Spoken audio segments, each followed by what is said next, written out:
Swopes, will you please call a roll? Yes, sir. Mayor Miller. Here. Ms. Cordova. Here. Mr. Lopez. Here. Ms. Parker. Here. Mr. Robinson. Here. Mr. Self. Here. And Mr. Reckler. Here. Mr. Merrick. Here. I'd ask everybody to stand, and Mr. Rackler is going to lead us in the invocation, and I'll lead us in the pledge. Lord, we just come before you and ask that you watch over us and guide us. And know that in our hearts that the best interest of the city is all we have in mind, and that we want to do what's best in your eyes for our community. We ask that you be with those in Ruidoso and those in Central Texas, since they still struggle to recover and recoup, and more rain seems to be coming. So we pray for those folks. Lord, I thank you for the sacrifice of your son and what you did for our sins. Lord, praise you and thank you for that. We ask all this in your son's name. Amen. Amen. Pledge allegiance to the flag of the United States of America and to the republic for which it stands, one nation under God, indivisible, with liberty and justice for all. I salute the flag, the state of New Mexico, see a symbol of perfect friendship among people. Thank you. Thank everybody for being here tonight. Quite an agenda. So our first item is public comment. Public has an opportunity to provide comment on subject regarding city business during the public comment period. Speakers' comments will be limited to 3 minutes unless the mayor and or councilors request more information. Time limit is given in an effort to allow public input, but also to move the agenda forward in a prompt yet efficient manner. All speakers must sign in at the beginning of the meeting. At the beginning of the meeting, topics are limited to 6 speakers per topic. I have 3 people on my list. My first one is Mr. Billy Neese to talk about roads. I don't see him straight. Oh, there we go. Yeah, you've got an item on the agenda. I didn't know whether you want to make some comments prior. Okay. And then Zachary Williams, variance at 309 East something. You're also on the agenda tonight? Yeah. Okay. Well, if we have any questions for you, we'll call on you then. Okay. And then finally, Angela Pena on zoning. Okay. Think she's one of mine too.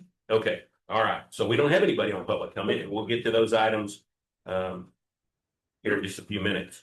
Our next item is regular meeting, minutes of the regular meeting, July 1, 2025. Motion approved. Yes, sir.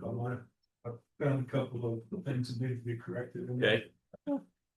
I think it was on page 3. When Mr. Bell was giving his presentation, he talked about aquaterics, not aquatics. Okay. And then page 6. It's got further discussion and it talks about a council member, but it doesn't specify who. And then it also later on makes another statement about another council member made a comment. And then it talked about the speaker. And in all of these instances, I think it needs to point out who actually made the comments for record. Okay. Everything else, all the motions, all the votes, everything else had the council members on it. Those sections didn't. So I believe the first one was me. Okay. You ready for the first one? Okay. Do we know who the second one was? I think Rustin might have made a comment Rustin was the second. also. I think we both come. I believe that's correct. Yes. Okay. There. Is that all the corrections? So for clarification purposes, just to make sure that I do this the way that you're wanting it done. The Minutes AI program is capturing and transcribing these minutes. And I've noticed periodically it gets names and sometimes it does not. Your preference is that I do specify names for speakers and It comments. needs to, just for a Okay. matter of record, so that in case someone questions, anything that's on the minutes and who brought it up, who talked about it. That it's Sure. recorded. Right, I will do that. Thank you. Thank you. Mhm. Okay, any other corrections? Mr. Rackler, would you amend your motion? Make a motion to approve with the changes. Okay, Second. motion by Mr. Rackler, a second by Ms. Cordova to approve the minutes as corrected. Is there any further discussion? All those in favor signify by saying aye. Aye. Opposed, same sign. Motion carried. Our next item is presentation of the annual audit results for FY 2024. Patillo, Brown and Hill. Thank you, Mayor and Councilors. We have a presentation for you. I'm just going to go over some of the highlights. We had an exit conference. I think it was in April. Towards the end of April. And what I have here is just some highlights from that. What this presentation is required communication from those, or for those that are charged with governance. So in this case, the council. Auditing standards like to make some things clear because the word audit is thrown out a lot incorrectly. It's common for people to misunderstand what an audit exactly is. So if we go to the next slide, the very first thing the standards want us to talk about, what are we following? So the top two boxes talk about auditing standards, generally accepted in the United States.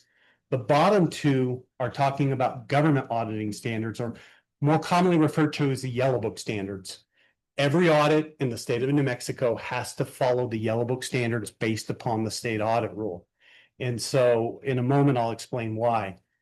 Top two boxes, regular auditing standards. What we were hired to do, as you can see in that green box, is express an opinion on the financial statements.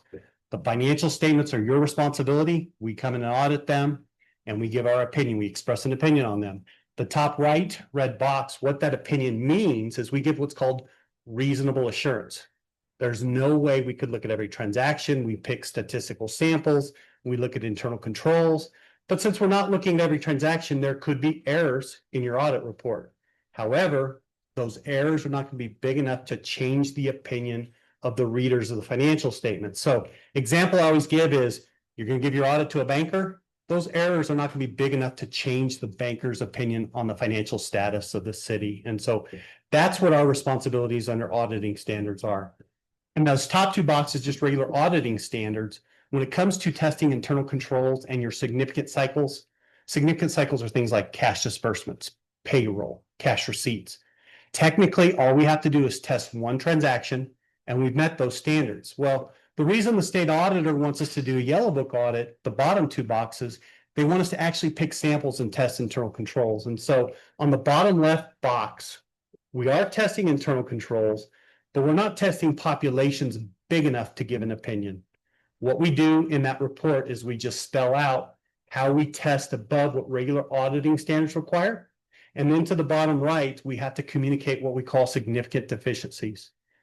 So state audit rule changes a lot when it comes to the Yellow Book audit. So first of all, with the amount of testing we have to do, there's 21 items in the state audit rule in 2024 that we potentially could have to look at in above those cycles, those significant cycles that I talked about earlier. Things like travel and per diem, they want us picking samples of those, procurement, use of credit cards. So there's, again, more expanded testing in our state that the state auditor wants us to do even under the Yellow Book audit. The other changes in that bottom right, it talks about the significant threshold right here. Well, in New Mexico, the state auditor wants us to report any findings. So basically, any exceptions we have, it doesn't matter if it meets that standard. State audit rule says all exceptions have to be reported. So you have some exceptions in your audit report that technically under the Yellow Book don't have to be reported, but New Mexico state audit rule does require us to do it.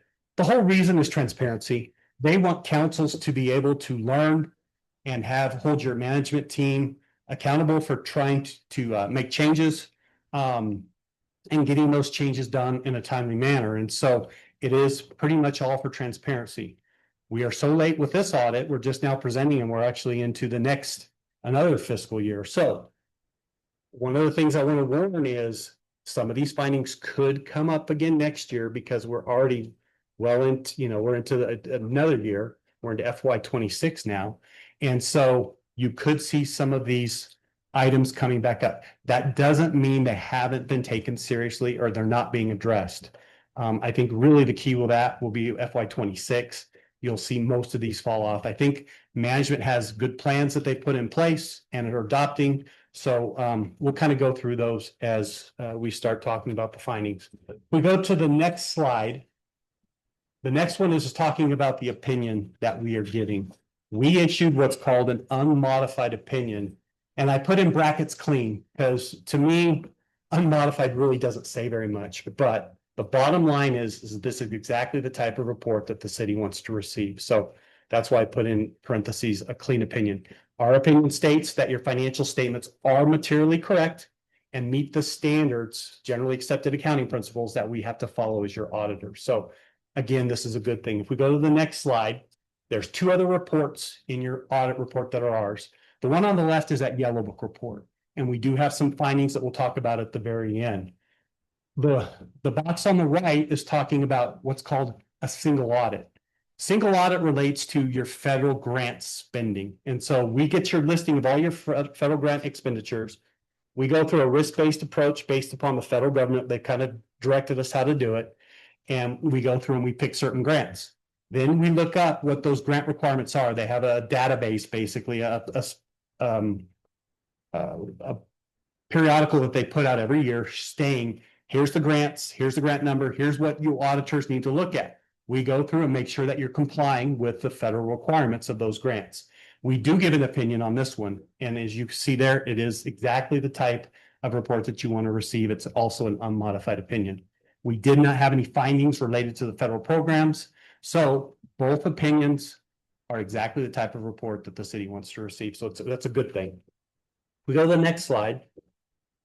The whole reason for this communication, and the reason I left it in there, is just to give council a feel of how was the information given to us, how was the information presented to us as auditors. And we're going to talk about some findings. There was some missing documentation. I think a lot of personnel had transitioned, so there were documents that were not being able to find. However, when we were given the documents, they were in good order, they were in good shape. And so we did not have any issues with that. We did have some issues at the very beginning with the cash reconciliation, but that has subsequently been fixed. But it did delay the audit a little bit because cash needed to be reconciled from some old transactions that had been towards the beginning of the fiscal year and throughout the fiscal year. So before the current staff that were here were in their positions. And so it took a little bit extra time to figure that out. When you're cleaning up cash, it's a very complicated transactions because there's lots of stuff going in and out. And when you weren't the one that did the transactions, it's more difficult. So we did have a little bit of delay trying to get that fixed. Everything's been resolved and the cash reconciliations are working. We'll talk about that a little bit more when we talk about the findings. If we go to the next slide. I think this one is really important. The reason is because if you're getting bad information as a council, you want to know, hey, the auditors are coming in and making lots of adjustments. Your team, by the time we came in and got your trial balance, we did not have any adjustments other than what we expect to see. So in the state of New Mexico, DFA, they can't prove it, but they'll tell you that you have to adopt a cash basis budget. Well, cash basis is not a generally accepted accounting principle. So if we were to do your audit on the budgetary basis and how DFA makes your report to them, how you monitor your budget and keep your books throughout the year, we couldn't give you a clean opinion because it's not an acceptable methodology. So what happens is your team has to come up with adjustments to get us from how you keep your books throughout the year to how the two other methodologies of accounting we have to do in your audit report. So all those adjustments only related to taking it from the cash basis to those other methodologies of accounting. Bottom line, I think the communication to the council is we did not adjust any budgetary numbers, how you're getting reports, how you're making financial decisions. We did not have any adjustments that related to that. We go to the next slide. The next two slides are very similar. We're supposed to communicate if we had disagreements with management, and we didn't. As we went through the audit process, there were some missing transactions and things we'll talk about in a moment, but for the most part, everything went smooth. We were able to get the information as requested. Once we brought up about we started talking about the cash not working, it was reconciled within, a few months. It was a lot of work to go through. But we did not have anything where we had a disagreement with your management. If we go to the next slide, this is kind of a continuation. I call this opinion shopping. So if management went out, tried to consult somebody else, another auditor, another accountant, because they disagreed with us, they were trying to get a different opinion, we had to let you know. And again, that didn't happen. So if we go to the last two slides, relate to current year findings. The very, very first one relates to a prior period adjustment. So in FY 23, you had ARPA funds that were received, but they were recognized as revenue. Well, in grant accounting, you don't recognize the revenue until you spend it when it comes to grant. What happens is you get the money in advance, which you don't very often do in municipalities in the state of New Mexico, but ARPA was an exception. You technically put it as a liability on your books. So you have cash and you have a corresponding liability. We've got to spend this money in the future on something. Unfortunately, in the prior audit, it was taken to revenue, and we had to adjust that beginning balances for that error. The next one is dealing with cross-training. We mentioned earlier, and I'm sure you're all aware with all the turnover, the city finances had a hard time keeping going because not everybody is cross-trained. And I think at this point, people are getting cross-trained so that if somebody were sick or somebody were on leave, or we have transition, again, that individuals can do multiple jobs and can help cover in case that situation happens. The next one is cash disbursements. This is our testing of those cash. During the Yellow Book audit, we went through and we tested 25 disbursements. 8 of the 25, we had POs that were dated prior to the purchase. The whole reason for getting a purchase order approved prior is making sure we have the proper authorization. So when we get a purchase order after the fact, it kind of defeats the purpose. And in 8 situations, we had that. And then we had 5 transactions where the invoice was not reviewed and approved. And so there was no evidence of that. It could have been reviewed and approved, but if there's not a signature, if there's not some mechanism that we can verify, we can't give you credit for it. So on 5 of the transactions, that evidence was not included in the documentation. The next one is that cash management. That's what we talked about. Your pooled cash was off and wasn't reconciling. That has subsequently been fixed, and it's my understanding, last I checked, I think in May or June, it's still continuing to be reconciled. So with the basis of accounting that the council's responsible for, that's cash basis accounting, cash reconciliations are really the foundation to everything. And that's been fixed and that's been addressed. This one, even though, we're late in the year, and I mentioned that findings will probably continue, this one won't, because it's already been resolved by year end, and the reconciliation process is working. The next one is payroll. When we tested payroll transactions, we had one personnel action form. The rate was a little bit different than what was paid, resulting in a $2 error. When it comes to internal controls, a $2 error can be a finding. And so this one is a compliance issue. But we did have one miscalculation. If we go to the next page, the next finding is a late audit report. Again, this is a state auditor compliance rule. Your audit was due by December 15th. Wasn't submitted to them and finalized wasn't submitted to them until April. So we missed that deadline. Really the main result of it was the cash reconciliation, getting that fixed and adjusted, and it took a lot of work. So the audit was late. The next one is travel and per diem. And when I was mentioning the 21 items, this is from our sample based upon that testing. 1 of 11 transactions, we did not have a travel voucher, which is required. 2 of the 11 transactions, the reimbursement exceeded the daily amount allowed. There's certain calculations that the laws in New Mexico state. If you're gone 6 hours, you get so much. If you're gone the full day, you get so much. There were some miscalculations with some of those reimbursements. And then we have 1 travel voucher that was not signed by the employee. So we need those signed by the employee and then also signed by somebody else approving those transactions. Okay. The next one is credit cards. We had 2 of 6 that we tested where we were missing receipts and a purchase order. So the documentation just could not be located. And then the last one, this is not one of the 21 items. But we did get notification from the state auditor that a couple of reports to DFA were late. During the year, I think it was the second and third quarter, if I remember correctly. And those were not done on time, so we have a compliance issue there. With that one, I'm pretty sure that your quarterly reports have been done throughout this year, so that one should also be removed. If we go to the next slide, with that, open up to any questions that anybody might have. Questions? We have another item later that we can move through side. Yeah. Just want to thank you for an excellent presentation. You explained everything very well. Thank you. Yeah, it was a well written audit, easy to read. Long, but it was a while to get through, but it was easy to read and understandable, and I appreciate that too, and your presentation. Thank you. And Lily,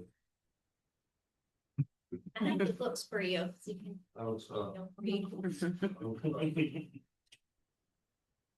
Okay. That's it. Thank That's you. it. Thank you, Mayor. Thank you. Appreciate it. Okay, our next item is consent agenda. The consent agenda is approved by single motion. Any member of the council may request an item to be transferred to the regular agenda from the consent agenda without discussion or vote. I understand there may be some things moved. yes, sir, Mr. Mayor, I'd like to remove number 3. Okay, For discussion. any others?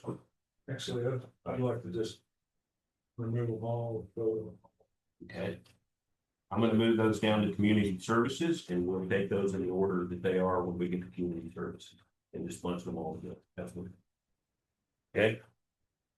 So we'll move to action items. First action item is action by council regarding Mayor Miller's recommendation for a Ward C council member. I would like to recommend Mr. Steve Davis come and fill that seat for the remainder of this term, and obviously if he chooses to run for re-election, because this seat's up on December 31st. Is there any objection to that recommendation? Okay, Mr. Davis, I think if you want, we can swear you in and you can come take a seat, since we had no objection. Stand now. I think we did that with It can be with done. rest You of want the. to do the swearing It in? will have to be you. I looked at the office of the Secretary. Okay. Secretary of Okay. State. It has to be by a So, clerk. I'll meet you up front, sir.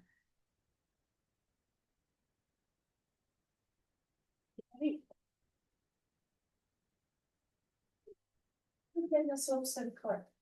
Steve, it's nice to meet you. I think I've seen you in the presentations before for the stock exchange. So I just want to swear you in very quickly. If you'll come to City Hall tomorrow or whatever it's convenient to you, pretty quickly, we'll get some signatures on these.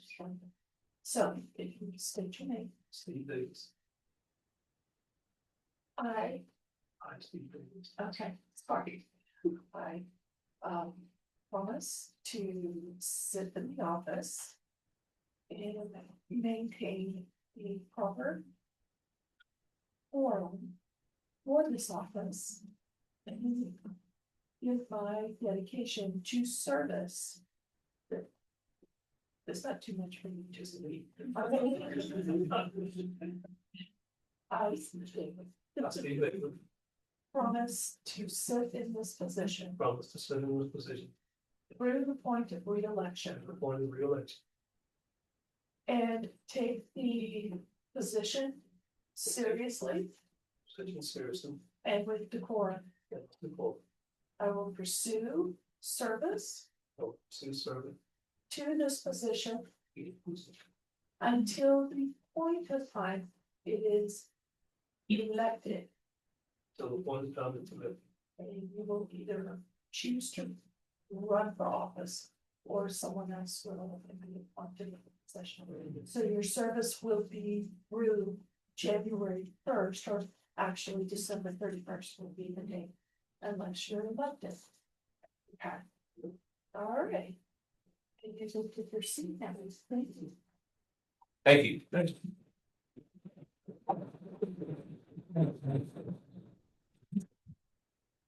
Yeah. Okay, with that, and Mr. Davis has served on the school board in the past, and ran for mayor several years ago, so he's familiar with procedures. And planning and some sorts of things, so. Welcome. All right, we're gonna move now to community service. Ms. McClellan. We're gonna start with the first item that was on the consent agenda, which is resolution number PC 2025-2026-01. Special use permit for 118 West Olive Street for the purpose of providing daycare services submitted by Angela J. Pena. Yes. Where we start, we may not know what page that is, it's way down. Okay, 28. Huh? 28, That the one with the map and stuff, I think the map's maybe. yeah. yeah, I think we'll probably have to go down and then back up.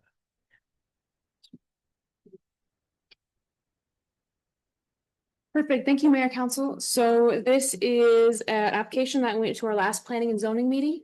This is for a special use permit at 118 West Olive Street for the purpose of operating a daycare. They do operate a daycare there now, but they're only licensed to 4 children. They would like to increase that licensure to include more children, so they need to come back through us for zoning. Yes, Chris? Down or up? To slide 12. Perfect. So we sent out letters as we always do. We only received one against this proposal for the reasons stated. The letter writer believed a sex offender lives in the area. There was no parking for parents, bad crossing from Olive to North Main, and mobile homes are dangerous and flammable. These concerns were brought up to the applicant, and they were addressed and they were dismissed. Planning and zoning, we decided to move forward with the approval anyways. The applicant is here, so if you have any questions, I'll answer them the best I can or pass it over to the applicant to answer your questions. Questions regarding this? Yes, sir. I just have one, I'm assuming that they passed all the things with the state of Mexico, because the trailer house kind of threw me too, I didn't know they didn't allow a trailer house. So we are just here for zoning, and then yes, the state goes through and applies everything else safety wise for their application. Clarification on that. So in other words, this is step one, and then the next step would be Correct. the other agencies to approve it. Yes, once the zoning's fine, then they'll go forward with all the other checks and balances to make sure it'll be a safe environment for the children. But is it operating as daycare? Yes, they said they have, they're licensed up to 4 children. They would like to have more children, so they have to get a license that allows more children. And that- Six by myself, and if I wanted more than 6, it would be, another, I would have to hire somebody. But if we approve this, then that could actually continue to hire employees and add more kids. Up to 12. Up to 12. Mayor, I would just ask if anyone's going to speak from the gallery area, they would go to the mic so that it's getting picked up. We've noticed that when they're speaking from here, it's not getting picked up on the recording. Thank you. Further questions? So, excuse me, I just have, so just for clarification, this is for just zoning, Correct. and then it would go to the next. Yes, so other agencies besides us would make sure all the other safety checks are there for the kids. I'm not sure what those would be because I've obviously never been involved in that part, but this is just to say she can have the daycare for up to 12 children in that location. Okay, so when they say location, I'm presuming that it also means, like square footage. I mean, if you have a really small area and you're gonna try to have 12 kids in there, I mean, so that's not what we take care of, that's gonna be the No, next step. But yes, they make sure the square footage is appropriate for the number of children they'd like to take care of. And Kelly, this is per applicant, not per address, correct? So if somebody else wanted to come in, then they'd have to come and go through the same process. If they were separate from this applicant, applicant. yes, but if they worked for her, they would not need to come get another permit, but if she moves or sells it and a new person buys it, then yes, they'd have to come back for a new special use permit. Okay, I just wanted to make sure that that was stated. Any further questions?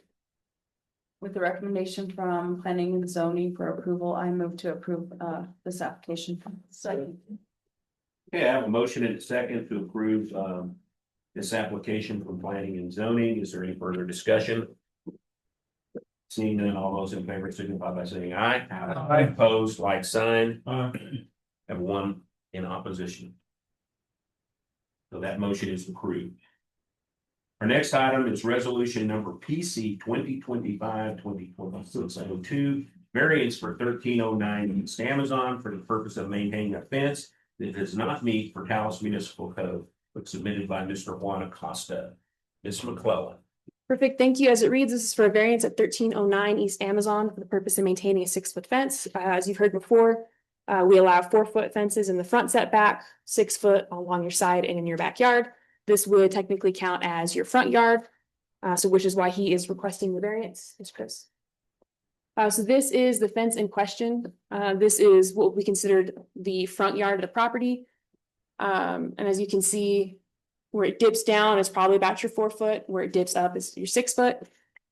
This was another case they weren't aware they had to get a permit till after the fact, so they were tagged after the fact. This went through planning and zoning. They felt that the fence actually added some value to the area and looked good, so they went ahead and approved it unanimously.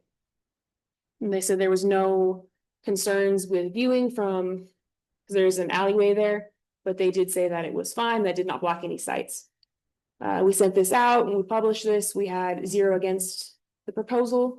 And it said it was approved by planning and zoning.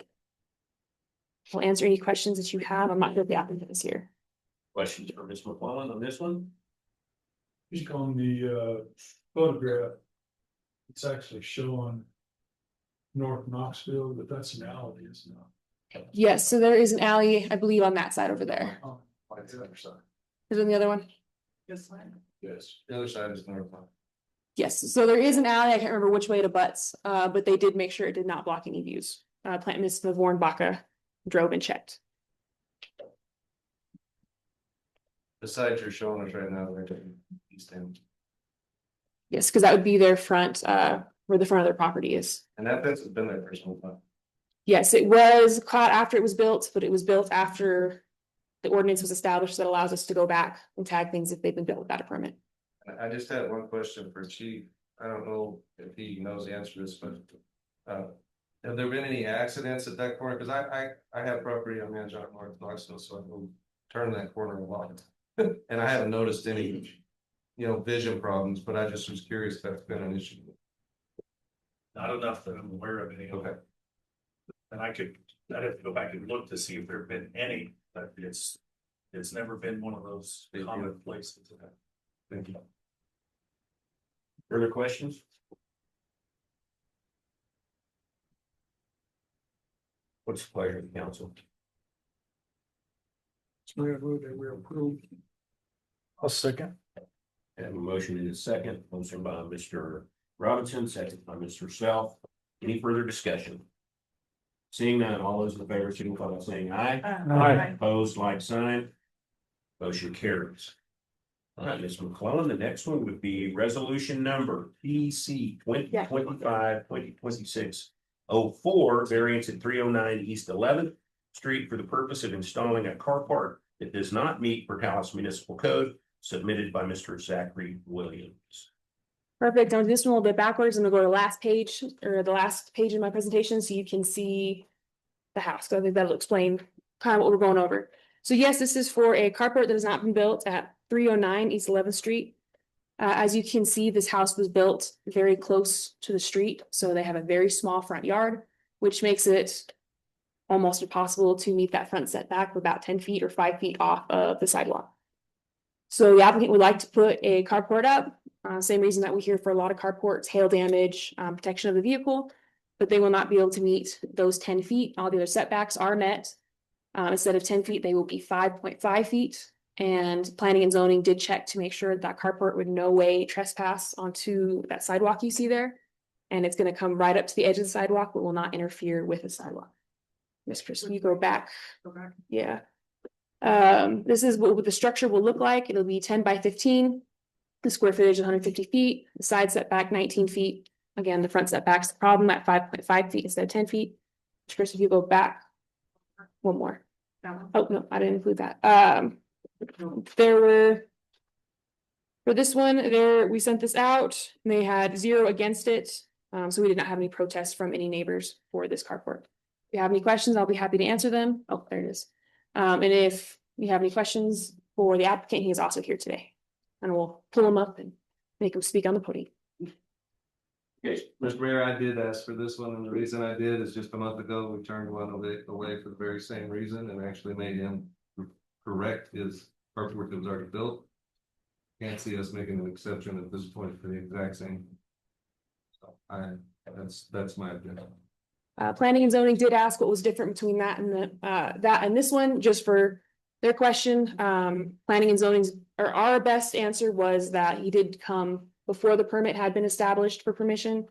And that it'll be very difficult for him to meet those setbacks. He won't be able to have an actual carport there. Where the other property was able to meet those setbacks. Well, if I'm looking at the property right, he could put one in his backyard off the side street. I mean, anyway, but That's great. That was just the difference that planning and zoning asked, because that did come up. The way you've seen it, you could, it looks to me like he could put one off the side street. If you go back to the picture. yeah. The picture? Yes. Yes. No, I'm sorry, the one with the yellow box. Oh, one of the first ones. There you go. If you go off that side street right there, I think there's probably plenty of room behind the house to put one. I know maybe you don't want to enter from your back door, but. And I did want to point out, Ms. Laura did this, and I forgot to, that these overlays are incorrect. So he is not actually intruding on city property. That red box makes it look like he'll be going over his property line by quite a bit. That is not true. That's just how the map came out. But we denied the other one because of the setbacks, right? Right, same setback. And he had already constructed that. Any further questions? This is one of those metal portable carports, correct?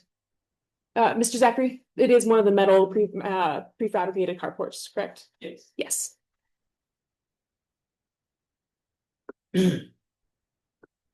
Mr. Mayor, I'd like to say something about. We have an ordinance that so and so much from the street to where the carport's gonna be built.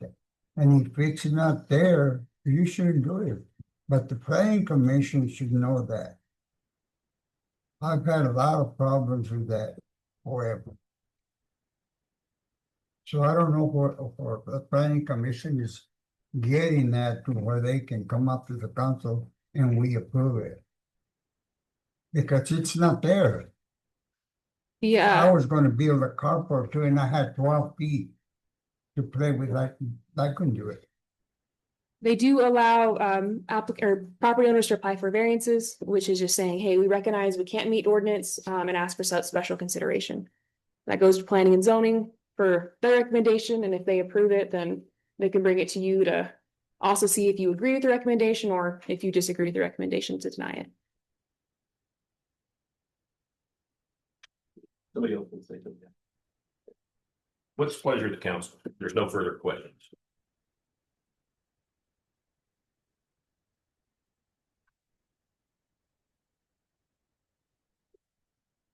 The planning and zoning approved it.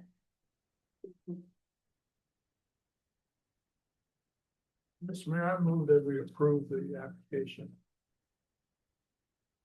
We have a motion by Mr. Robinson to approve the application. Do I have a second? I'm gonna go ahead and second, it's one of those that are. Or like you can move it, so if there's anything that's ever infringed, we can't always go back and recommend that they move. This and they are trying to. They are trying to update their home and make their value better, protect their vehicles, so I'm gonna go ahead and second. Have a motion to approve and a second by Ms. Cordova. I'm gonna do a roll call vote on this one. Mr. Lopez, No, Ms. Parker, Yes. Mr. Robinson, Yes. Mr. Self, Yes. Mr. Merrick, No. Mr. Rackler, No.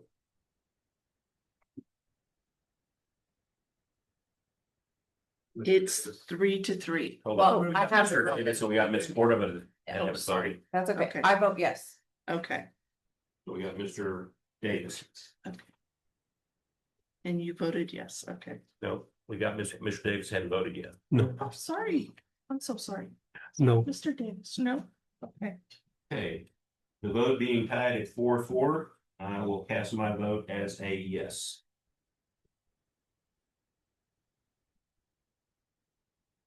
Okay.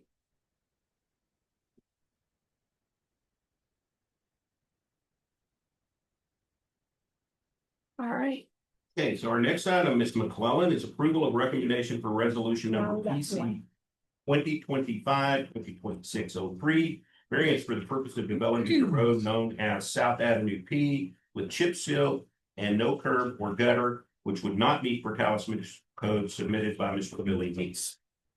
Perfect. Thank you, Mayor Council. So this is one of those fun road ones, that, get a lot of discussion.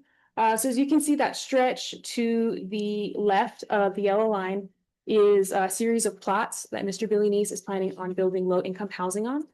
The yellow is a platted but undeveloped street that will need to be brought in before the development can be done, as we've had happen so many times in the past.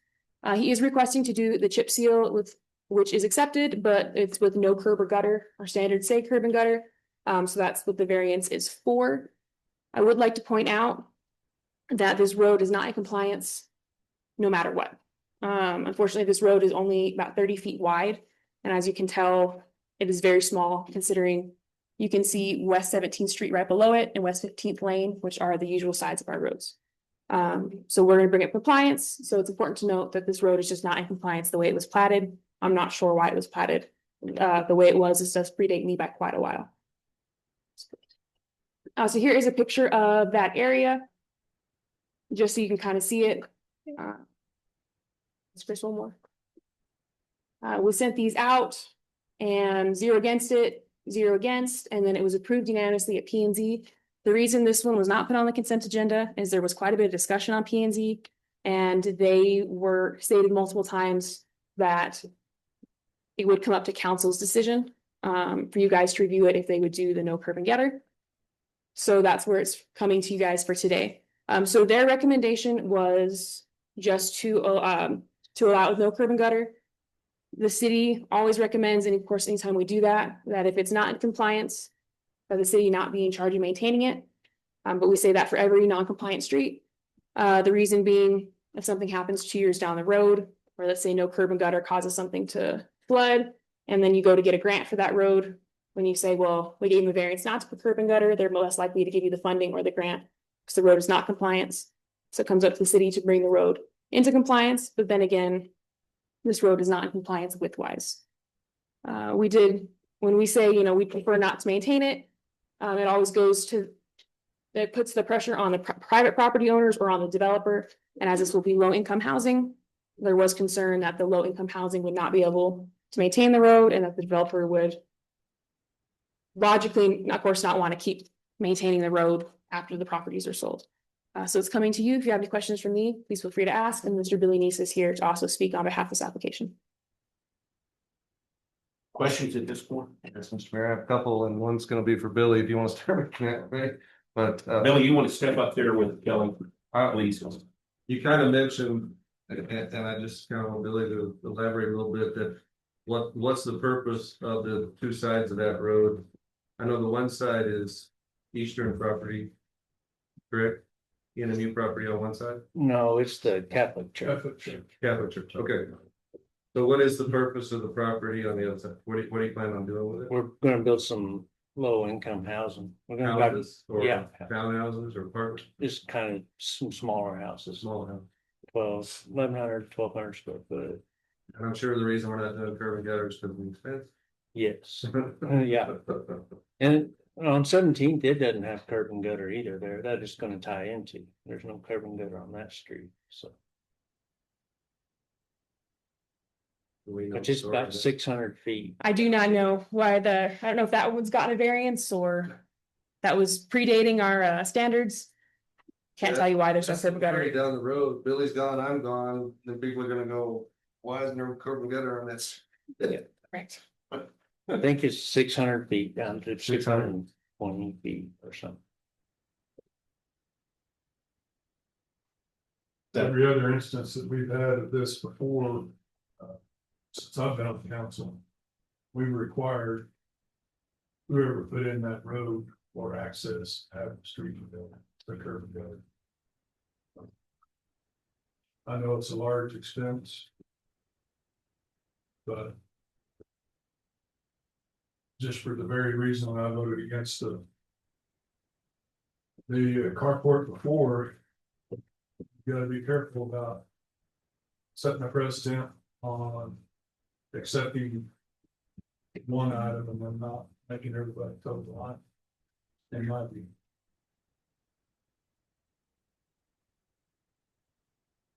Any further comments or questions?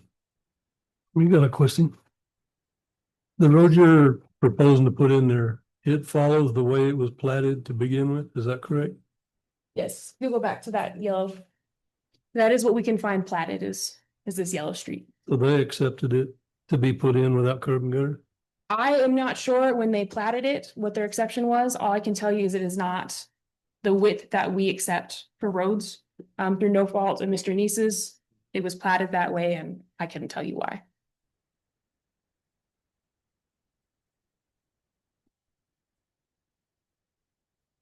I have a couple of questions. It is. And Kelly, you may not be able to answer this, but maybe somebody in the audience can.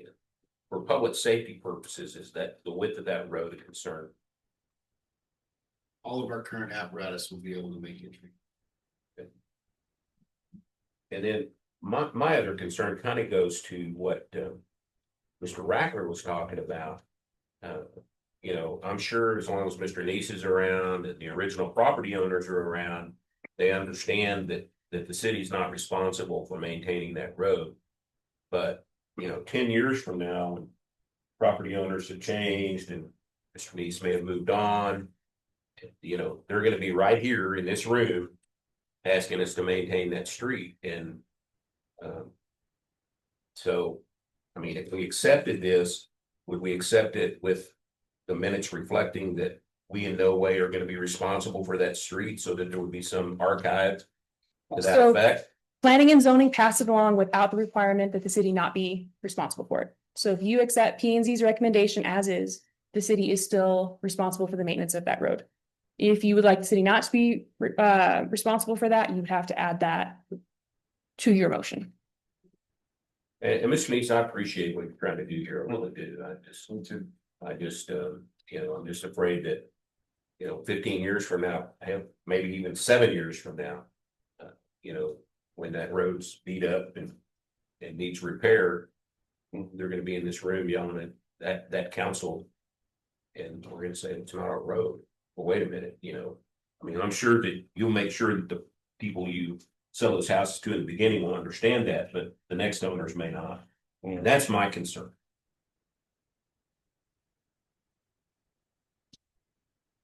And to clarify, because this did cause some confusion in planning and zoning, if the curb and gutter was there, we would recommend that the city do take maintenance of the road.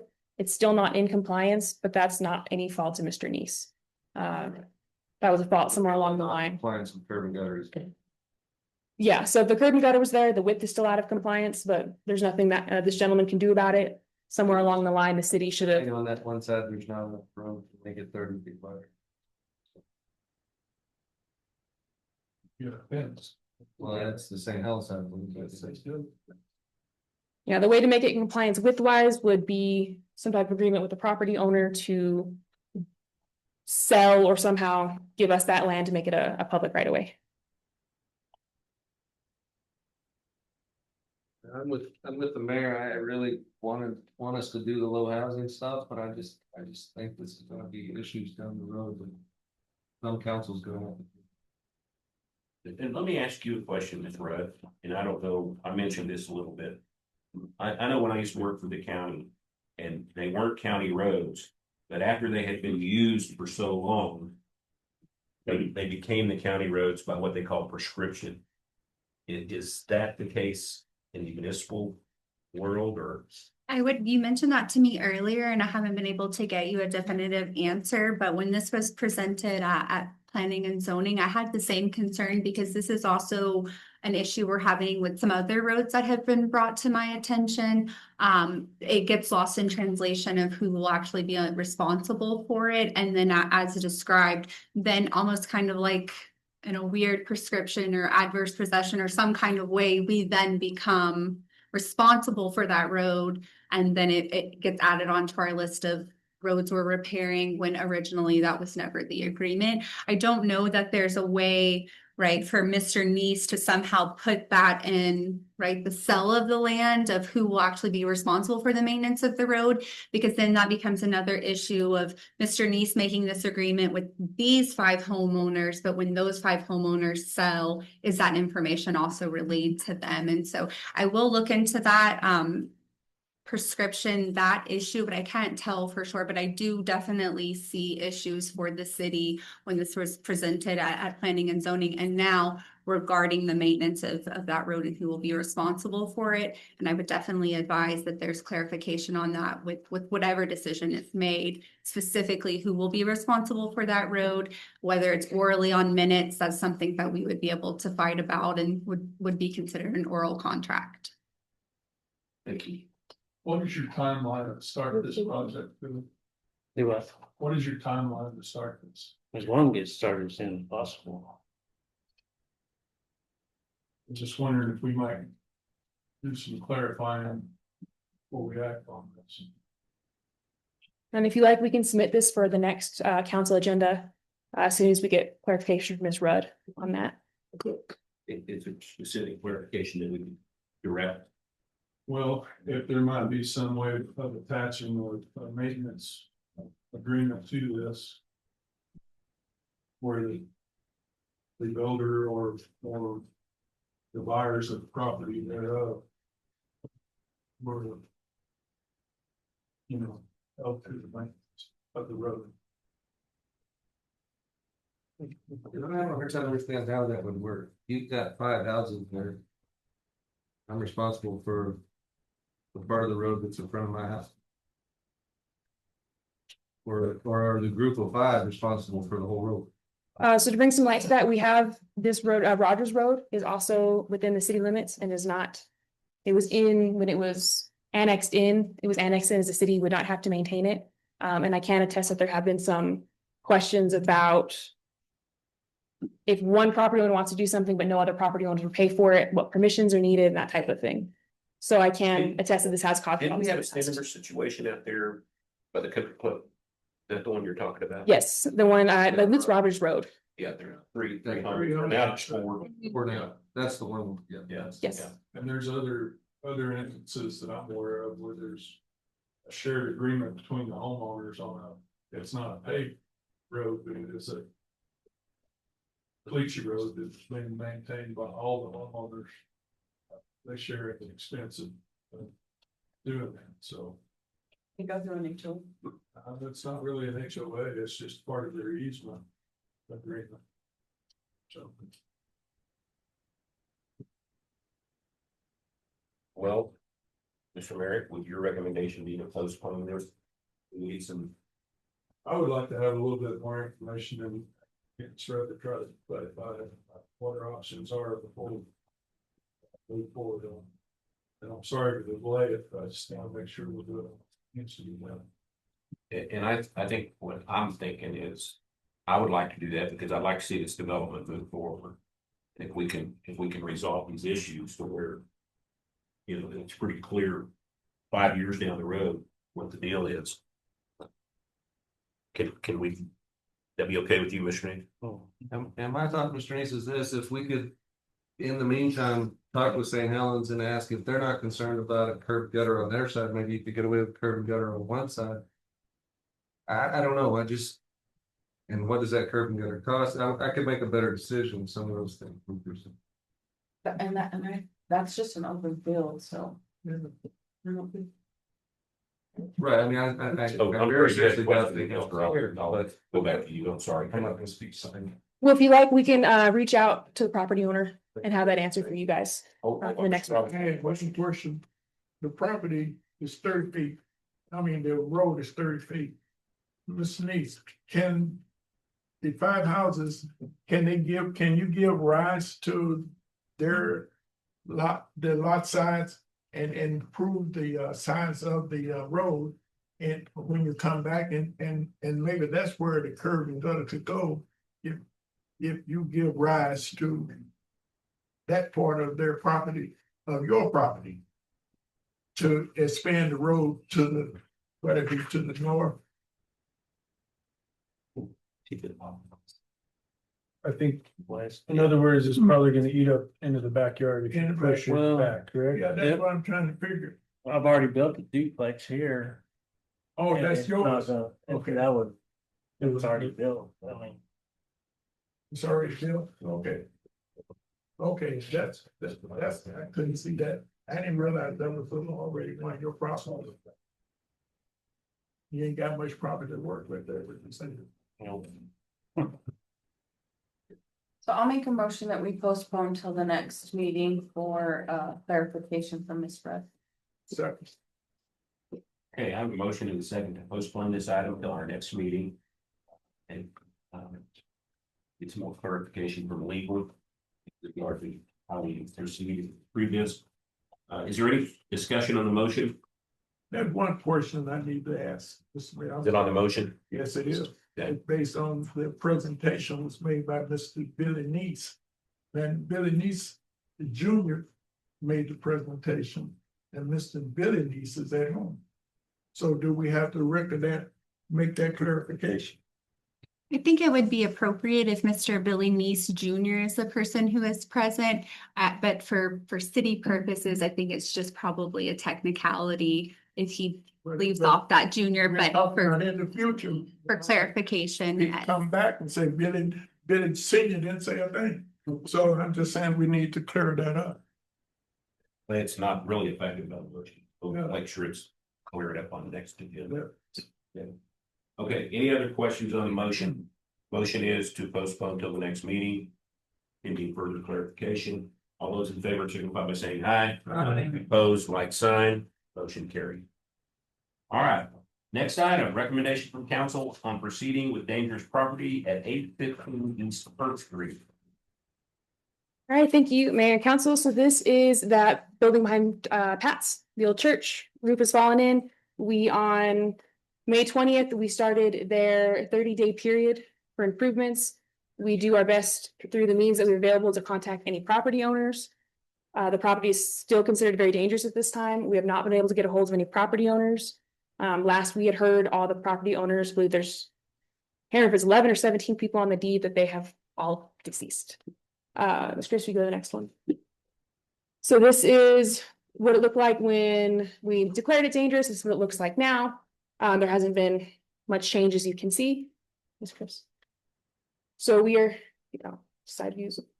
There are people in the last month, in these 30-day, people have been removed from living in this building, which does increase the danger of this building because I do believe it is structurally unsound. Go back to the other one. So we are just here to ask if we can move forward with the process. Because you can give the owners 90 days, or after the 30 days, if there's been no substantial improvement, you can go ahead and give us the green light to move forward with court proceedings for the city to step in and tear the building down, which is what we're requesting today, just due to the nature of this building. If you have any questions, I'd be happy to answer those for you. Questions for Ms. McClellan?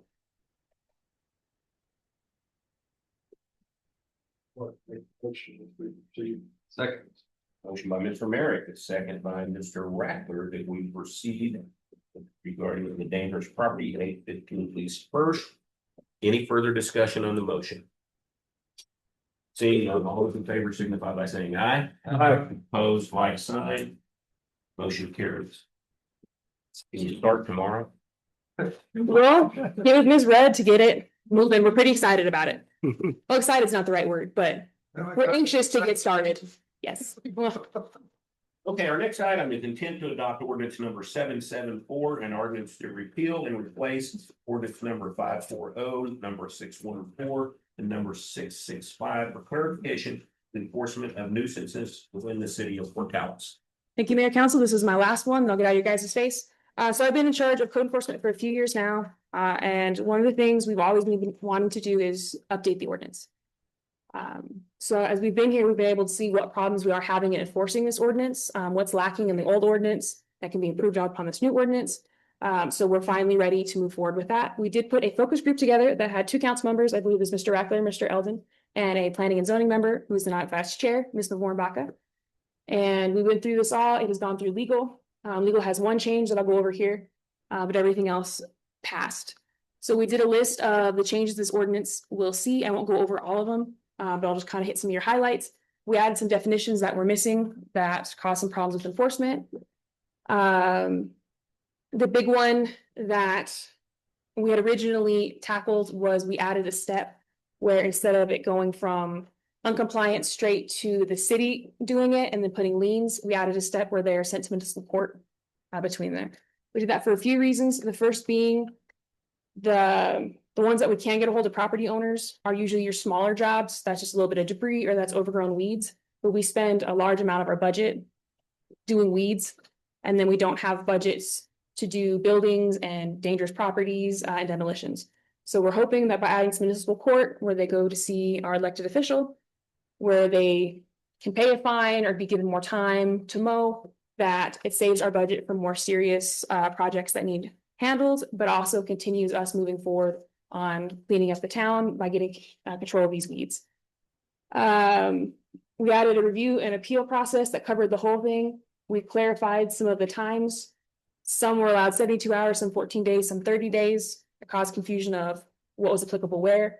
We went ahead and we made all of those uniform. The one thing that Ms. Rudd did catch is that we had changed the fines from $150 to $1,000. That is the fines that the municipal court would choose to impose. If they chose to impose any, we can only go up to $500. So the change in the final one will say $150 to $500. Just to go to the next one. So this really does handle a lot of vehicles. The vehicle ordinance was very hard to enforce. It said we would tow all the vehicles to the city's private garage to be held. We do not have a private garage. So it just cleans up stuff like that. And then lastly, it did a total revision of the noise ordinances to be more enforceable and less subjective. So we've had a lot of complaints in the noise ordinance, but it was nearly impossible to enforce. So this is just the intent to adopt. This is just asking the council if you would like to move forward with the amendment. It doesn't have to be our specific changes. It's just saying we do need to amend this ordinance. We will have a period where council members can come talk to me, say, hey, I don't like this part. I'd like to add this part. And then I can come back to the final one to adopt with a list of your guys' recommended changes to be approved and or discussed. And then when we come to adopt, the public also has a chance to get up and say, love this, hate this, and express their opinion to y'all. If you have any questions, please let me know and I'll do my best to answer those. Questions from us? Mayor, this one, I forgot to ask you earlier in email, those fines that's gonna be possible by the courts, will that go toward this fund so we can do more buildings? Well, where will those funds go? I know it goes to municipal court. I'm not 100% sure after it goes to municipal court where it goes from there. Staring at poor Miss Lily, but I can bring you that answer when it goes up for adoption, or find it in the meantime and send you guys all an I email. hope we get at least part of it. We'll put in the fund for the buildings that we need to do. I will see if that is possible, and that's something you guys like to add, definitely have that Where there. do other fines that go to municipal court go to? Don't we have a revenue line for municipal court? Yes, we do. And wouldn't this be part of that revenue line that then we receive get? part of the revenue, and some of them, they do have to send to state or report to state, but yes. So I think the answer to your question would be, it does come back to the city as part of the general revenues. Yeah. Minus any fees. Is there a way we can amend where that it goes specifically to the property issues? When we do this as a final? Yeah. Yeah. I would like to see. But that, I'll start a list of changes and I'll have that written on there for you guys. Not sorry. Any other questions? This is an intent. It'll be back to us in 3 days.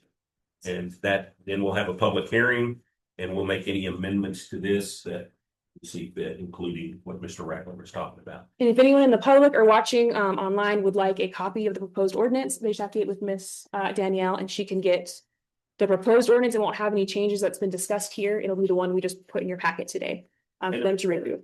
Proposed ordinance will also be published in the legals, correct? Yes. Any further questions? Pleasure to council on this. Notice we can't adopt it. Motion to approve. Motion by Mr. Rackler, second by Mr. Merrick. All those in favor signify by saying aye. Aye. Opposed, like sign, motion carries. Thank you. Next is Fire Department Chief Kathy, ratification of grant application in the amount of $19,460.89. Purchase new honor guard uniforms and equipment. Thank you, Mayor and Council. Appreciate your time this evening as we look at this ratification of mine and Pat's signature. I apologize for not bringing it before, but the timeline didn't allow. This funding would only go into our budget if we are awarded. We did receive funding last year of a little over 10,000 that got us a great start on our honor guard stuff to help improve it. Battalion Chief Frank did an excellent job again this year and is submitting this application, and I'll stand for any questions. Questions for Mr. Chief Captain? Where's the grant coming from? So it is the Lieutenant Fred Beers III Honor Guard Equipment Distribution Program. It's through the New Mexico Department of Public Safety. Further questions? Questions on this? Next motion, we approve this. Motion by Mr. Merrick, second by Ms. Parker. With no further discussion, all those in favor signify by saying aye. Aye. Opposed, same sign. Motion carries. Thank you. Thank you, Chief. Next item, it's Rivera, approval of resolution number 2521, acknowledgement of the fiscal year audit 24 audit. Good evening, council. So Mr. Chris Gardner with Brown and Patillo CPA did all the heavy work for me tonight. And this resolution is for your approval. It's again in DFA annual compliance. They require a resolution for our council to accept our FY24 audit. And I'll stand for any questions. Questions for Ms. Rivera? There's no questions. I have one comment. You know, we saw that audit presentation and we saw a lot of things. I would like to say you've done a wonderful job. You came in the middle of a huge mess. And I think the auditor kind of indirectly paid you a lot of good compliments. And I really appreciate the work you've done. And I'm not concerned at all that we won't have a clean audit when we get things caught up. So I appreciate your work. And I know you've been kind of worried about it. Thank you. It's been a lot of work, but a lot of team effort that also. And I just want to remind everybody of the travel vouchers that you did send out in the emails. So that that's part of some of our Yes. controls. So you know, we're getting to conference time, so Yes, we I just need think, to pay attention to those and get with Lily if we have anything that we need to sign for. yeah, and I'm glad you brought that up, but in the audit, you'll see all the management response and a lot of them, I think most of them, all the deadlines to respond to that and how we are fixing those findings is through December 2025, but already those travel and per diem policy that we updated in December that we brought before you, fleet cards, those P cards. So same thing as we had already put these in place. So a lot of those findings should be coming off, but unfortunate, like the auditor mentioned earlier, we went a whole year and then we're already in FY26. So we're actually now starting our FY25 audit. Well, thank you for all your hard work. Thank you.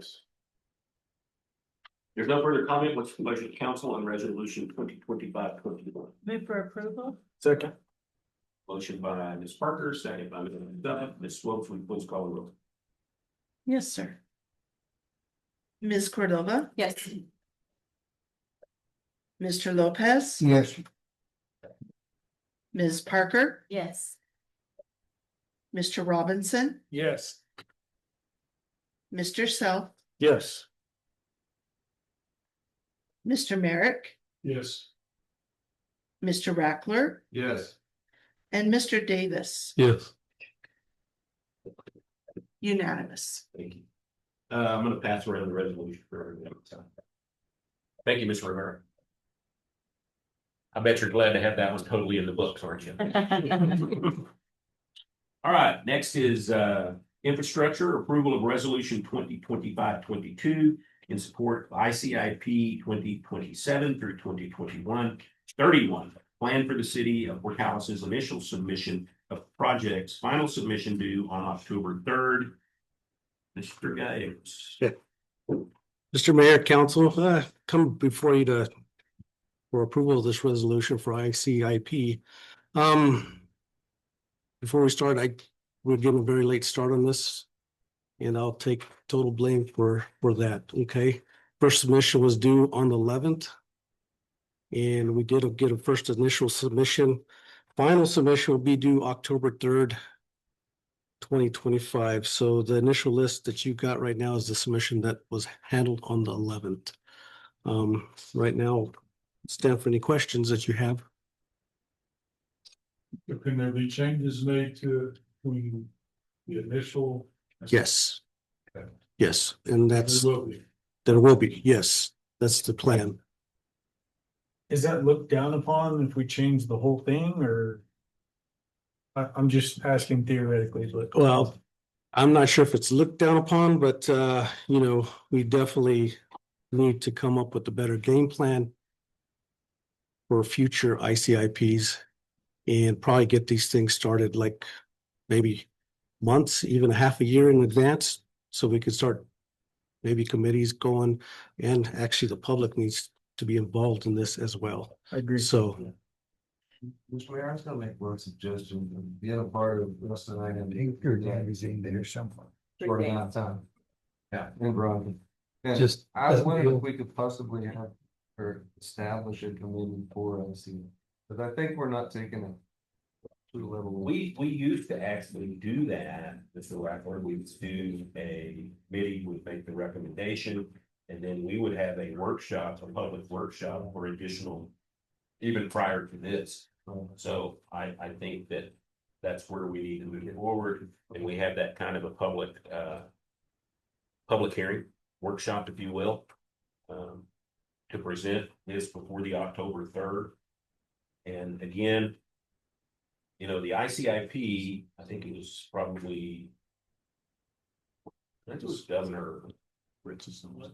It might have been Martinez that, she would say if it wasn't on your ICIP, you got capital outlay money that should be doing. So, it's important that we really look at that ICIP, because I think other governors have followed that plan.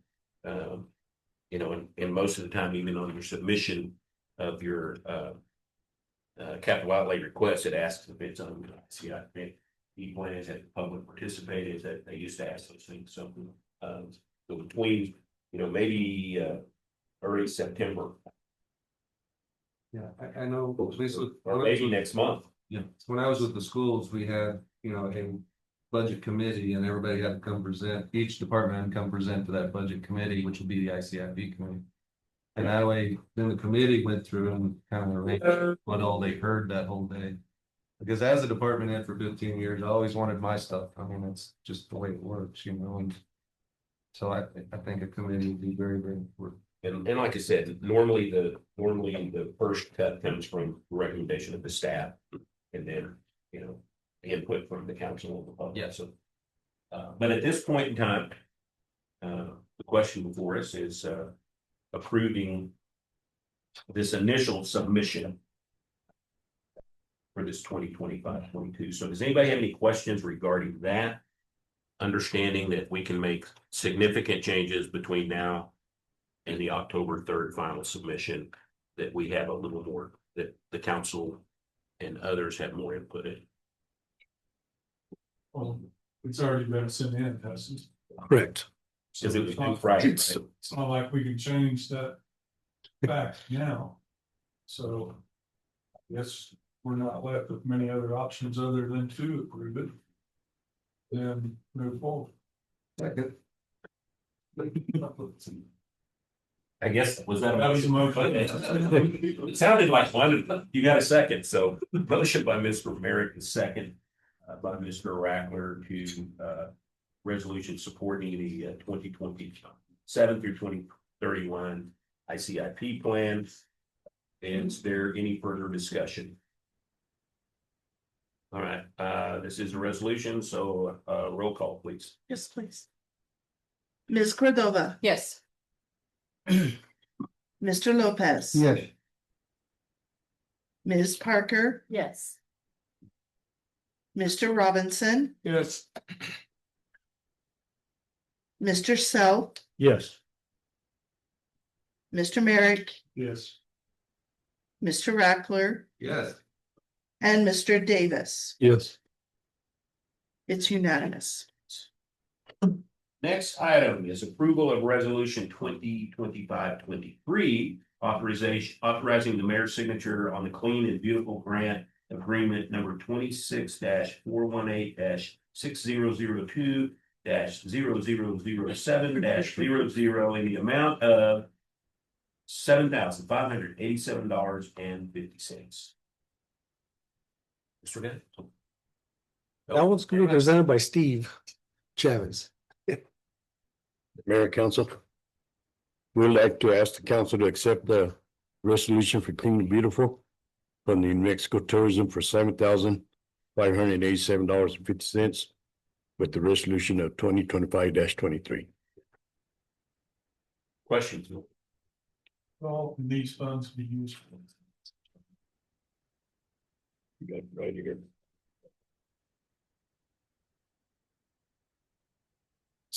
$785.20 is gonna go for a regrow kit for James. A worm farm kit for James as well for $1,192. A composter for the high school, composter tumbler for $219. And a raised garden beds for the high school at $440. That's what they've been earmarked for. I understand that somewhere, that's 200 Right, right. pages. Two- 224. This is the program that we support James with every year Correct. for their garden. The gardens and the worm boxes. I have a worm farm shirt. Further questions? I thought I saw the waste management bags, there were bags in there again. Was that stage one for That was previous? goal one. That was goal one, so that's gone. We raised it at that one. Thank you. Further questions? Pleasure of the council. So. Check. Motion by Mr. Robinson, second by Ms. Parker. This is a resolution, so Ms. Swoop, will you call the roll? Sir. Ms. Cordova, Yes. Mr. Lopez, Yes. Ms. Parker, Yes. Mr. Robinson, Yes. Mr. Self, Yes. Mr. Merrick, Yes. Mr. Rackler, Yes. and Mr. Davis. Yes. Unanimous. Next item is other business. The first item is discussion and or action on F4 workshop regarding possible proposal. Mr. Merrick. Okay, this has been months in the works. I think I mentioned it probably back in February or somewhere back in there, that core was still reviewing things and wanted to come to us. Give us another proposal. They have examined some other options, things that they could do, but they want to come back and talk with council. Kind of do a workshop. We've already gone past some of our dates that they had thrown out there. This wouldn't get a lot of response from everybody on this, so I just wanted to put it on the agenda so that we could make a decision and get that date set. And they are down to August the 12th, 13th, if you want. So we could get everybody to look and see if they could be available during that time and pick a date. Get this set up, I will contact them, let them know. If they can make travel. What time of day are you thinking about? I mean, Kind of like we did in here before. the past one was done in the afternoon because I think someone had to go back and try to catch a flight. Right. Back to, one of them's coming from Arizona. Daniels is Clovis, but he travels around, so. I don't know. I don't know if during the day is available for everybody or make that work. Could we shoot for like about 4 o'clock in the afternoon? I think they're gonna be willing to do just about any time, so. That we could probably do that. I can do it either day. I can do it. No. Cal's in front of me, but I'll make it work. 12th is a Tuesday. Well, there's a Tuesday, 13th is Wednesday. It's in the afternoon for the Wednesday, like at 4, that's good, because there's another meeting. We're done that on the 13th. So you want to set it up for 4 o'clock, Wednesday the 13th? That sounds perfect. When does school start? 7. Okay, so. I'm okay. Can you do 4 or 4:30? It's better. 4. Okay. 4 o'clock on the 13th. What do you do in there? Then your next item is, discussion and action on the NMED letter and possibly discuss their concerns. I know she said she's willing to do that, so. Yes.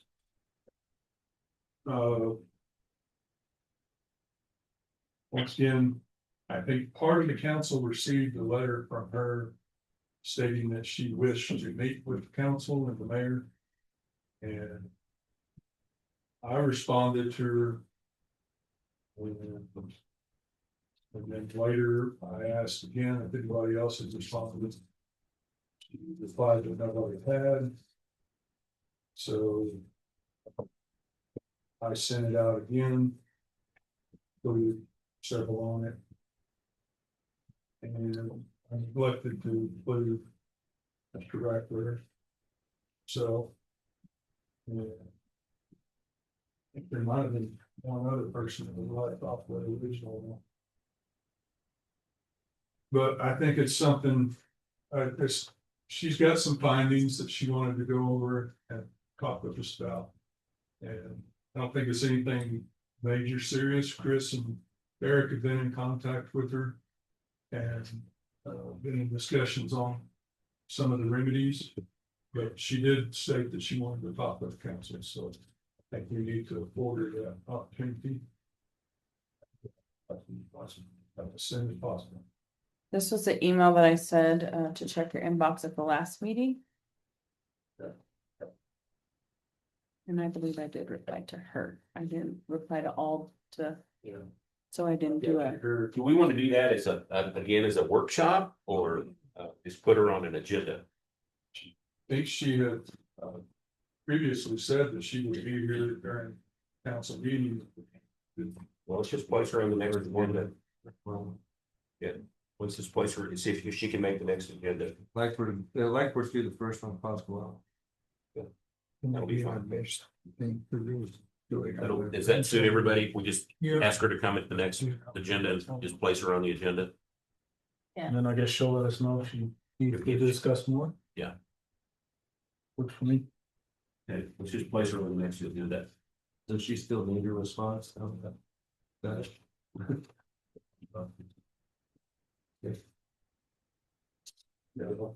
email it. I mean, does she still want responses from us? To that email? I don't think so. I think she's just looking for Time. I think if we say she's gonna be on the next agenda, then we're good. I mean, that we should do that, so. All right, next item is council and staff comments. I'll start with the chiefs of back row. Chief Cat. What's that? Nothing. Steve. Antoinette. A little library. We're down to our last week and a half, so you got time to read all the things and earn some prizes.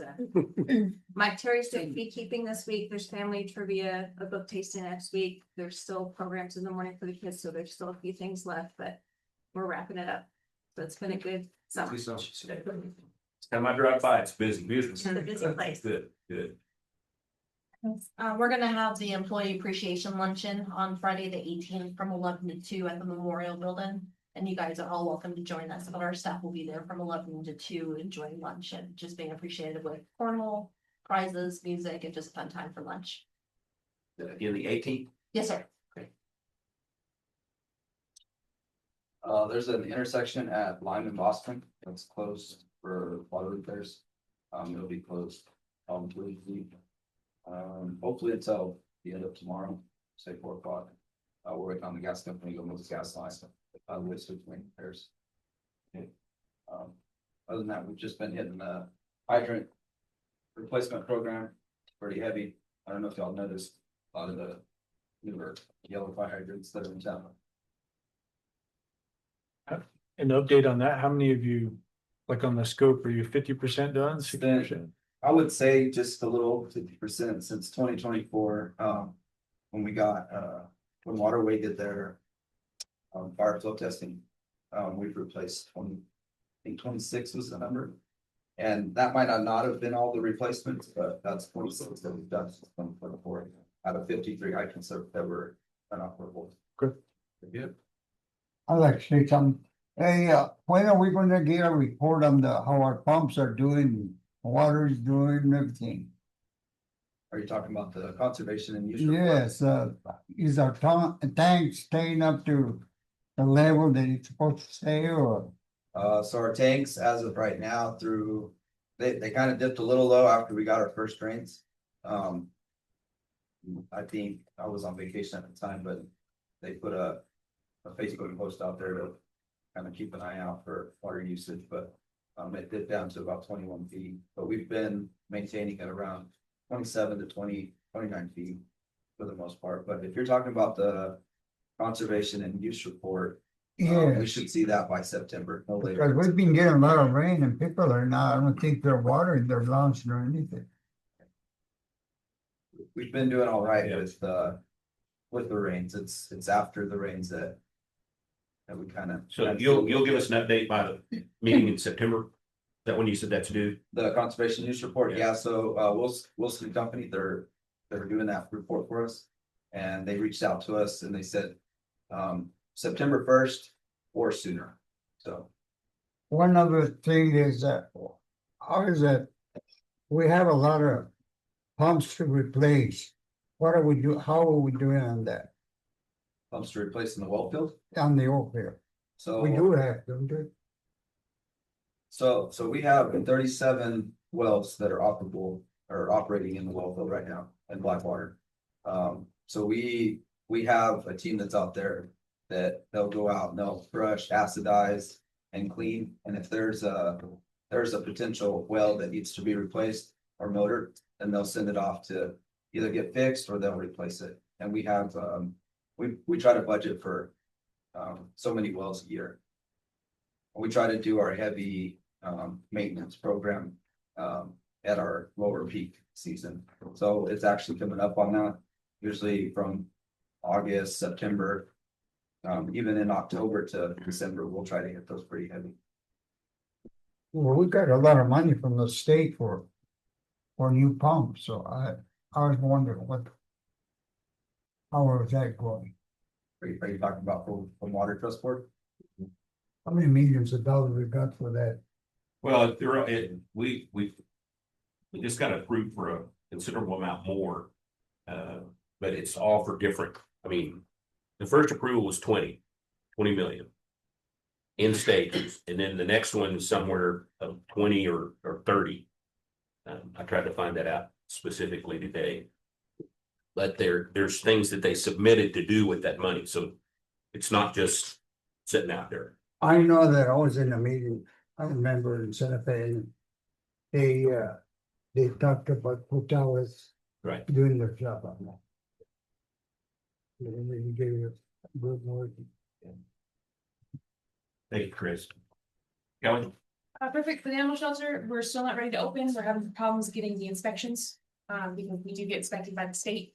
So it's been a little bit delayed, but we've had some council members ask to see the shelter before the grand opening. So if any of you guys are interested, please get on with us and we'll give you a walkthrough, but we still plan on doing the grand opening for the public. We'll announce it when our inspections are done or we're a bit closer. But they are gonna start doing the fencing today for that grant. Sorry, it started yesterday for that grant we received. So within the next week and a half, our fencing should be complete. So it's starting to look really nice out there if you guys drive by.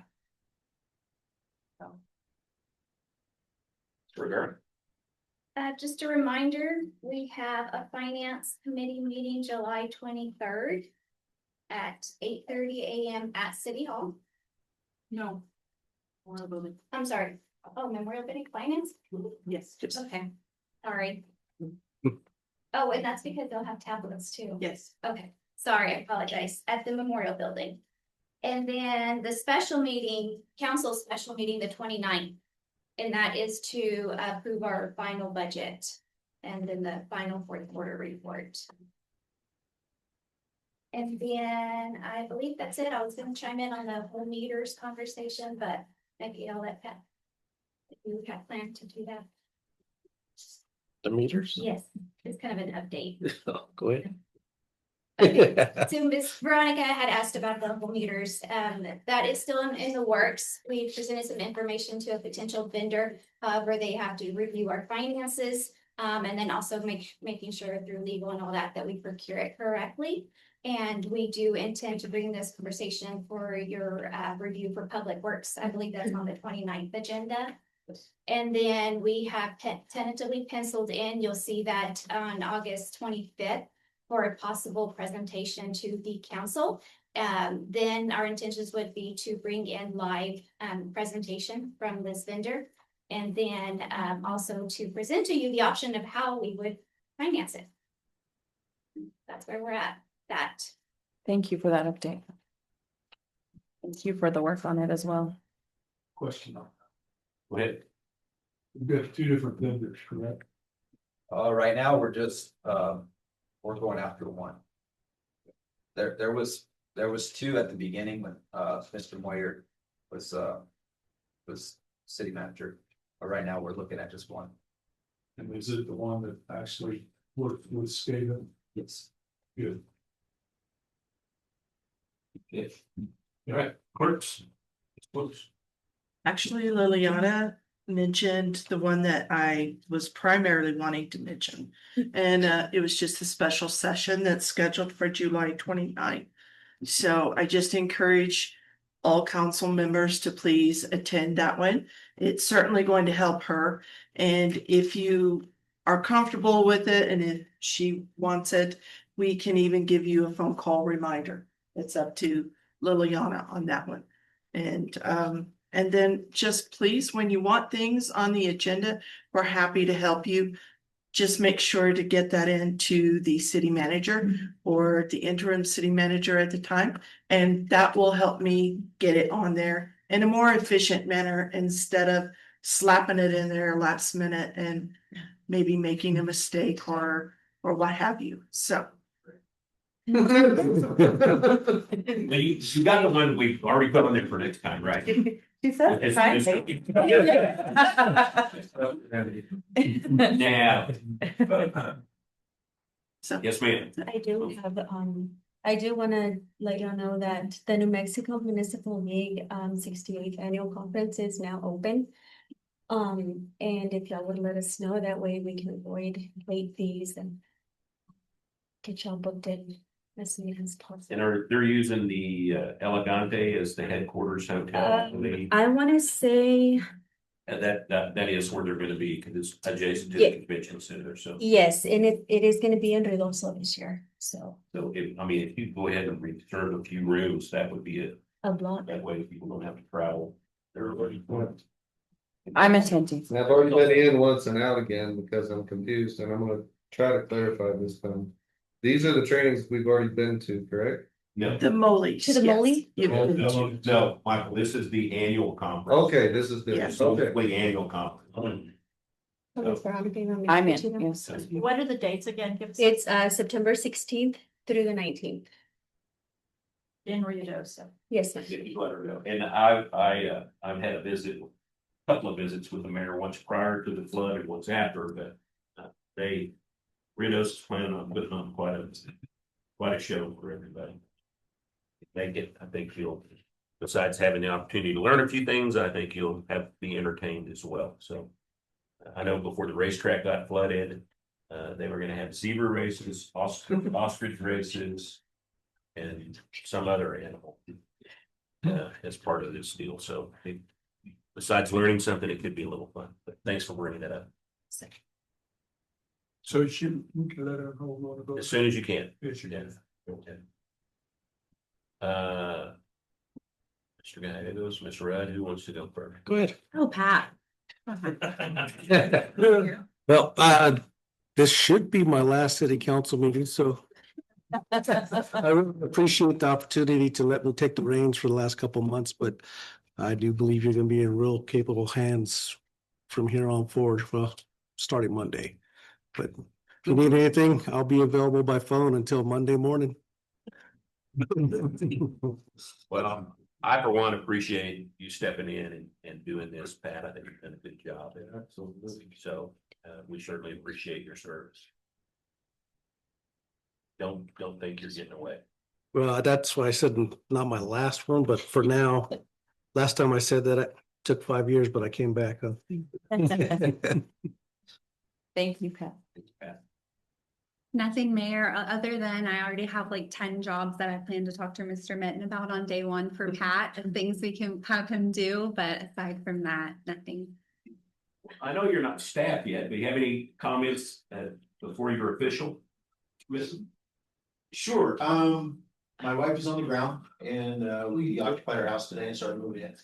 And let me tell you, from an outside point of view, my wife is extremely happy to be here, very welcoming community. Which doesn't always have to be like that, and very often is not. And so we're extremely happy to be here. We are really appreciating the welcoming environment from everybody from the neighborhoods, the stores to the gosh darn Xcel Energy and the water company and everything else. I honestly, you know, I've lived a lot of places. I think many of you know I have a military background, but it's not always easy. But this transition is easy, and we appreciate it. Thank you so much. And we'll give that back. We look forward, and nobody's looking more forward to it than Mr. Dags. All right, let me start with Mr. Davis. You have any comments you'd like to start with? Yes, thank you for the opportunity. Put you to work, I'm sure. Sure. Hey, Mr. Lopez. I was wondering if any of the council has looked at that, oh, there are jet. The trees are dying. Has anybody looked at it? I just haven't paid attention. There's about three of them that are real bad. And I think we need to do something on the jet. Status is what? Okay. We'll make a note of that. Okay. Yeah. That's all. Dumpsters, Steve, do you have an update of how many you have completed roughly, or where are we sitting on the project? We still got quite a bit. If you got anybody needs, we can get them. You know, For percentage wise, how much have we completed, you think? probably about 75%. Okay. Thanks for the update. Ramos. All right. It's, again, I will say about the street department and Steve. How much money have you spent or whatever it is? We will appreciate it. Well done. Well done job. And I think it's gonna continue. I saw a new road today and I said, wow, this road too. So that's good. You spend that 400,000 right. So keep it up. That it? Yes, sir. Okay. Correct.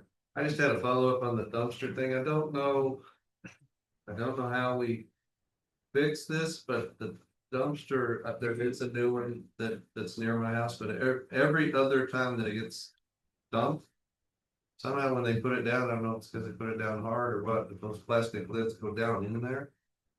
And it takes a pretty good yank to get them out of there so you can put stuff in. So I don't know what's causing that. It's just when they flop down, they fall in. Yeah, I don't know if they could have a vote or something. I don't know, it's just really, sometimes almost something I can't get pulled out. There's a trick to it, get them. Okay. So I have to put that YouTube video. Yeah, put it on YouTube. Right behind the lid, just push it up a little bit, no fall back. Behind the lid? Yeah. Okay. I'll try this. That's it for me. You know, as far as Steve, you're a guy. First of all, we appreciate you so much, because every time something happens, we're calling you, but update on the street sweeper. I know I keep asking. going, but until we get done with this road project, can't get it done. So it's kind of in the waiting then, so we have it ready to go. Okay. very good. Keep those road projects up. Yes, yes, we appreciate it very much. Thank you. That's all. Mr. Merrick, Pass. we're on to I have a few things. So on the street sweeper and the curbs, there's the one on Lindsay that has a little bit of gravel, and I know that y'all are having to go back through and picking those up. So I just wanted to kind of bring that to your attention. Every other one is cleaned up and looks really good. You know, this is a maintenance project where we're filling the cracks and maintaining the roads. So we look forward to building on that and building the roads as we go and getting bigger projects going. The appreciation lunch, I'm not gonna be able to attend. I will be out of town, but I just wanted to express my sincere gratitude to each of the staff members, because I know that each day y'all are working hard to maintain the city, and I do appreciate everything that you guys do. And then I just wanted to thank everybody in advance too. I know Steve, your crew's gonna be out for Heritage Days. That's something that we're going to, celebrate within the community. So thank you and your park staff for being out there and making sure trashes are thrown and getting everything done. So thank you for all of that and for getting with the chamber to make sure that they're in the memorial building and getting everything that they need. They appreciate it as well. And that's all I have. Let me ask you a question. Is it Heritage Days or the fair that they do the Pioneer of the Year? Heritage Day. Okay, 'cause we could have a few candidates up to. I'd just like to echo, I appreciate all that the city employees are doing, and I know that it's been rough, with, a lot of transition. Thank goodness we've had a lot of rain, but, I know that's caused, at least your group, Steve, a lot of work, but we really appreciate that you're out there. I know that you're probably not keeping up fast enough for some, but I see them out there. I saw them in like 3 different locations today, getting that work done, and we appreciate it. So I would encourage anybody that has the time to try to make it to the municipal league annual meeting. It's a good opportunity again to learn a little something and network with your fellow council people from around the state. Learn that they're experiencing a lot of the same things that you're experiencing, and maybe you'll appreciate that you don't have it as bad as some of them. So if you're able to do that, I certainly encourage you to do so. And that's all I have. So our next item is an executive session and action to convene as closed session. Discuss matters as provided for under New Mexico statute section 10-15-1, paragraph H, relating to limited personnel matters, and I would accept a motion to convene or to go into closed session for the motion by Ms. Parker, second by Ms. Cordova. Ms. Swopes, will you call the roll? Yes, sir. Ms. Cordova, Yes. Mr. Lopez, Yes. Ms. Parker, Yes. Mr. Robinson, Yes. Mr. Self, Yes. Mr. Merrick, Yes. Mr. Rackler, Yes. and Mr. Davis. Yes. Unanimous. We are in closed session. I need a motion now to return into open session. So move. Second. A motion by Ms. Cordova, second by Mr. Lopez. Enter back into open session. All those in favor signify by saying aye. Aye. Opposed, same sign, motion carried. I will make the statement that only those items discussed in the motion to go into executive session were discussed. There was no action taken and there was no action needed. And with that, we're adjourned.